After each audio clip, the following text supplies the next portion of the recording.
नमस्ते और हमारे चैनल में आपका स्वागत है। आज हम श्री कृष्ण के बचपन की एक दिलचस्प कहानी में प्रवेश करने जा रहे हैं।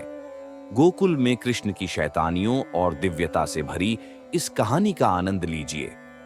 गोकुल गांव में यशोदा और नंद के प्यारे बेटे कृष्ण केवल अपनी दिव्य विशेषताओं के लिए ही नहीं, बल्कि अपनी शैतानियों के लिए भी प्रसिद्ध थे। उनकी माखन के प्रति अनोखी मोहब्बत की कहानियां आज भी लोगों के दिलों में बसी हुई हैं। कृष्ण को माखन का बेहद शौक था। गांव वालों ने माखन को मिट्टी के मटके में रखकर ऊंचाई पर लटका दिया ताकि कृष्ण उसे चुरा न सकें। लेकिन कृष्ण की शैतानी और उनकी सृजनात्मकता ने इस चुनौती को भी स्वीकार कर लिया। एक दिन यशोदा ने सोचा कि कृष्ण की माखन चुराने की आदत को समाप्त किया जाए।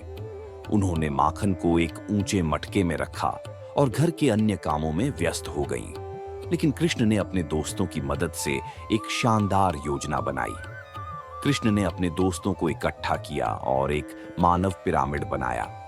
बच्चे एक दूसरे के ऊपर चढ़ गए और कृष्ण सबसे ऊपर चढ़ गए। वहां से उन्होंने आसानी से माखन का मटका पकड़ा और उसका आनंद लेने लगे। जैसे ही कृष्ण माखन का आनंद ले रहे थे, यशोदा ने उन्हें रंगे हाथ पकड़ लिया। उन्होंने कृष्ण को डांटा और पूछा कि वह हमेशा माखन क्यों चुराते हैं। कृष्ण ने हंसते हुए मासूमियत से जवाब दिया, माँ, माखन सिर्फ मेरे लिए नहीं है, ये सबके लिए है। मैं बस अपने दोस्तों के साथ इसका स्वाद साझा करना चाहता हूँ। यशोदा की कठोरता पिघल गई। कृष्ण की मासूमियत और दिव्यता को देखकर उन्होंने हंसते हुए अपने बेटे की शैतानियों को स्वीकार कर लिया।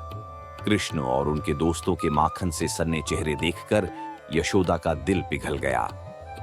कृष्ण की शैतानियों की खबर गांव में फैल गई और सभी लोग हंसते और आनंदित हो गए। गांव वासियों ने कृष्ण के इन अद्भुत पल को प्रेम और खुशी के साथ अपनाया।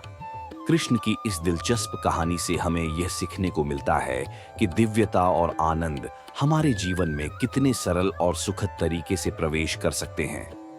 इस अद्भुत यात्रा में हमारे साथ जुड़ने के लिए धन्यवाद। अगर आपको यह कहानी पसंद आई हो तो कृपया लाइक, शेयर और सब्सक्राइब जरूर करें। अगले वीडियो तक कृष्ण की कहानियों से आपकी दिनचर्या में खुशी और आनंद बना रहे।